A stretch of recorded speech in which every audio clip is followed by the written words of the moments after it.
اور بیگم جن کو آپ امہات المومنین حضرت خدیجہ رضی اللہ تعالیٰ عنہ کہتی ہیں، کیا سوال کیا تھا کہ تم نے نبی کریم صلی اللہ علیہ وسلم کو خرید و فروخت میں کیا دیکھا؟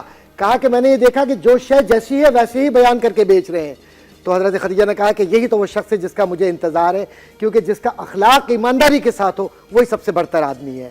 اور اس بنیاد پر نکاح ہوا. رشتے نہیں بناتے، دل نہیں بناتے، بس ایک بس it doesn't matter. نادیہ بہن آپ غصے کا اظہار کرتے اچھا آج کیا ہوتا ہے نادیہ بہن، جس لڑکی سے آپ شادی کر رہے ہوتے ہیں نا، اس لڑکی کی شادی کے وقت میں آپ 2000 مرتبہ اس کے دروازے پر جا کر ہاتھ پاؤں جوڑ کر اس کی خصوصیات بیان کر کے اس بچی کو لے کر آتے ہیں آپ. اور جب لے آئے تو لانے کے بعد خواہش یہ ہوتی ہے کہ اس کو ماسی بنا کے رکھو، یا اس پر جتنے الزامات لگا سکتے ہو لگاؤ. خلا و طلاق کے جتنے مسائل، نجی زندگی کے مسائل ہماری اسلامی دنیا میں نظر آ رہے ہیں. ہم مغربی دنیا کی تو بہت بات کرتے ہیں نا، تو یہ مسائل تصوف، یہ تیرا بیان غالب، تجھے ہم ولی سمجھتے جو نہ بادہ خوار ہوتا. منافقت کے اس معاشرے کے اندر ہم اپنی بیٹی کو تو بہت خوش دیکھنا چاہتے ہیں، لیکن جس بچی کو لے کر آ رہے تھے اس کو ہم اپنے غلام اور اپنے غلام در غلام، اس کے اوپر جتنے الزامات ہو سکتے ہیں، جتنی بدتمیزی ہو سکتی ہے، جتنا کچھ معاشرتی دباؤ ہو سکتا ہے، وہ جا کر جاب بھی کر رہی ہے، وہ گھر میں آ کے کھانا بھی پکا رہی ہے، وہ شام میں آ کر جو سخت و سست گفتگو ہے وہ بھی سن رہی ہے، اور وہ ساتھ میں یہ بھی کہ تو تھی کیا، تجھے تو میں نے اسٹیٹس دیا.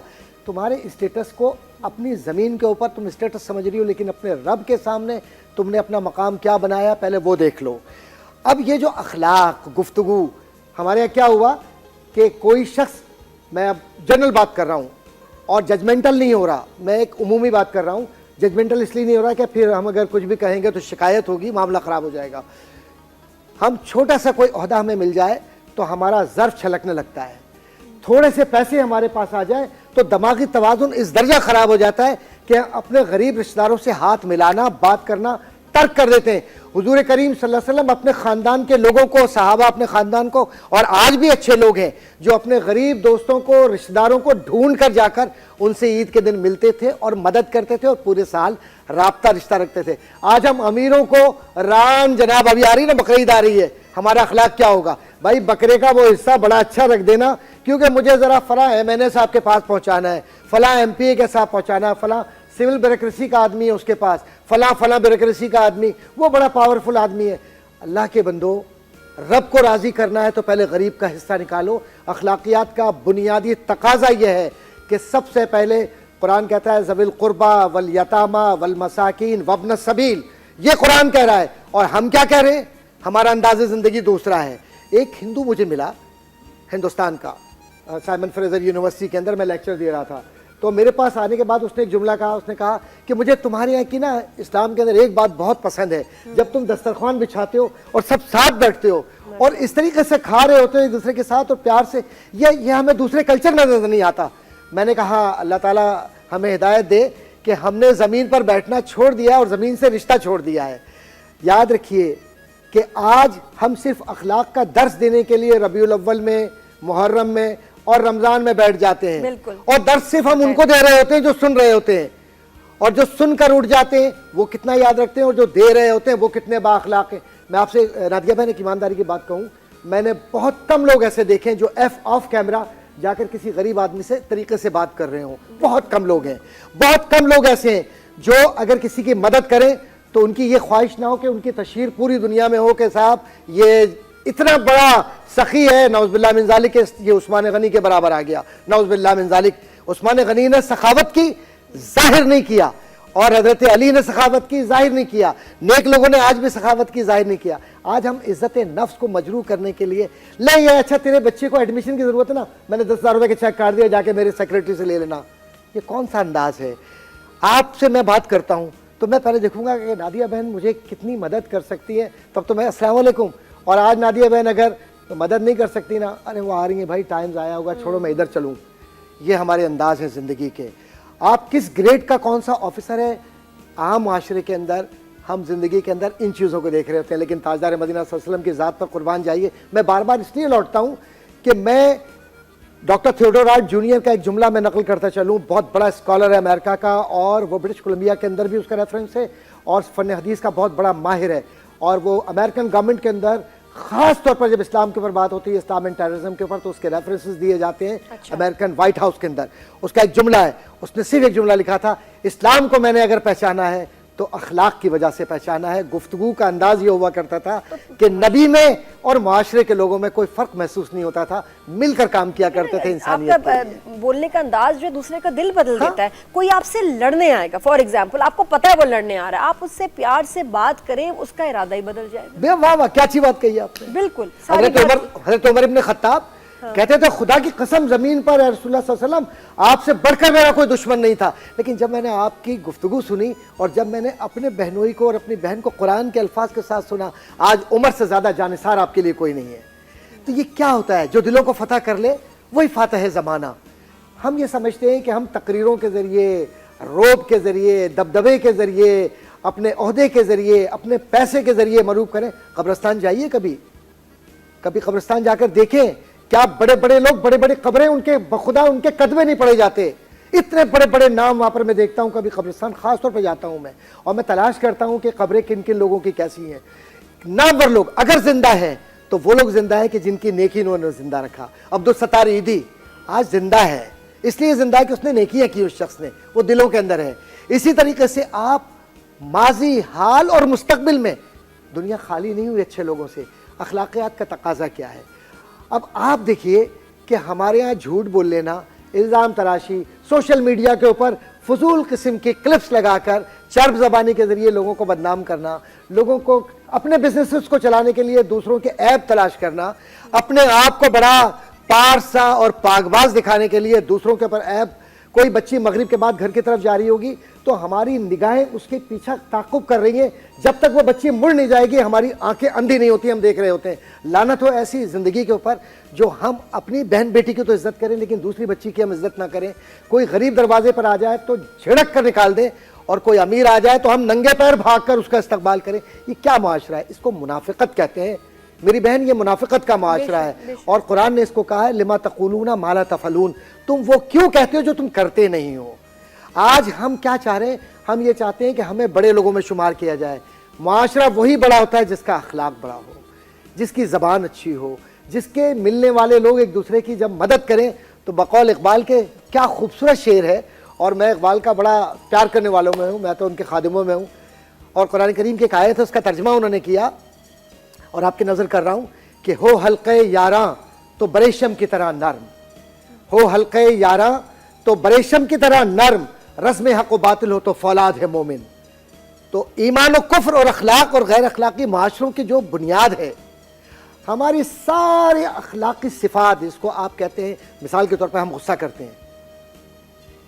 قرآن کریم نے کیا کہا کہ جو غصے کو پی جاتے ہیں وہ اللہ کے محبوب ہیں. اللہ کے محبوب نے کیا کہا کہ جو جھک کر ملتے ہیں، اخلاق سے ملتے ہیں، ملنساری سے ملتے ہیں. ہم کہتے ہیں ڈپریشن میں ہم چلے گئے. ڈپریشن کی 11 قسمیں ہیں، اس میں سب سے کمتر قسم جو ڈپریشن کی نا وہ یہ ہے کہ اپنی ذات کے اندر رہ کر دوسرے کو کمتر سمجھنا. آپ نے سنا ہوگا ایگو اور سپر ایگو. جو سائیکالوجی کے لوگ ہیں اور پیرا سائیکالوجی کے لوگ ہیں، اور جو سائیکالوجسٹ ہیں اور سائیکیٹرسٹ ہیں، انہوں نے لائن آف ڈیمارکیشن کلیئر طور پہ رکھی ہے. بعض لوگ دوائیوں پہ چلے جاتے ہیں، کہتے ہیں یار اس کو کیا ہو گیا، کہہ لیں گے صاحب اس کی جو نا وہ ایگو ہرٹ ہوئی. ایگو کیا ہرٹ ہوئی ہے؟ پہلے اس نے شاؤٹ کیا، پہلے اس نے جملہ دیا، پہلے اس نے باڈی لینگویج کا غلط استعمال کیا، پہلے اس کے آئی کانٹیکٹ غلط طریقے سے ہوا. دوسرے آدمی نے جب ری ایکشنری فورسز کو استعمال کیا تو آپ نے کہا صاحب اس کے اوپر تو ہیرسمنٹ کا کیس بنا دو اور دوسرے کو جو نا بڑا پاکیزہ کر کے نکال دو. جب معاشرتی عدل اور اخلاقی زاویے ہمارے نہ رہیں تو معاشرہ پھر بدلتا ہے. آج 80%، 80% نادیہ بہن آپ کو معلوم ہے مسائل کیوں پیدا ہو رہے ہیں؟ صرف اس وجہ سے پیدا ہو رہے ہیں کہ ہم نے برداشت چھوڑ دی ہے، ٹالرنس چھوڑ دیا ہے. اور ٹالرنس تو ویسے نیگیٹو استعمال ہوتا ہے، ٹالرنس کا لفظ ہمارے یہاں تو پازیٹیو لیتے ہیں. یعنی ہمارے پاس اختیار ہے اور ہم اس اختیار کو استعمال نہ کر کے معاشرے کو ایک فیسیلیٹیٹ کریں، عفو درگزر سے کام لیں. اس لیے ہم ایسی باتیں ہر ہفتے کرتے ہیں تاکہ صرف ذہن میں رہے. کیا ہوتا ہے کوئی ایسا واقعہ ہوتا ہے بھول جاتے ہیں، پھر کیئر لیس ہوتے ہیں. بار بار ہم آپ کو بتائیں گے، یاد کرائیں گے. اور قادری بھائی اس کے لیے بیسٹ اسپیکر. ہم دونوں بہن بھائیوں کا اس معاملے میں بالکل سادہ اصول ہے. ایک گھنٹوں میں آپ کی باتیں سن سکتے ہیں. آپ یقین کریں سالوں بعد مطلب مجھے لگتا ہے کہ کوئی ایسی پرسنالٹی ہے جو ماشاءاللہ جنرلی خود بھی اچھے ہیں اور اتنی اچھی باتیں کرتے ہیں کہ آپ پہ آپ نا بس کچھ ہپنوٹائز سے ہو جاتے ہیں. بہت بہت شکریہ. پی ٹی وی کا شکریہ، آپ کا شکریہ، ان بہن بھائیوں کا جو ان باتوں کو سنتے ہیں. ہم سب مل کے عمل کر لیں تو بہتری ہوگی. تھوڑا سا کوئی مسلک بھی اختیار کرے, اتنا بھی چینج اگر ہوا نا تو اس سے بہتری کوئی ہوگی. آپ سے ملاقات ایک جملہ, کوئی مسلک بھی اختیار کرے, آدمی آدمی سے پیار کرے.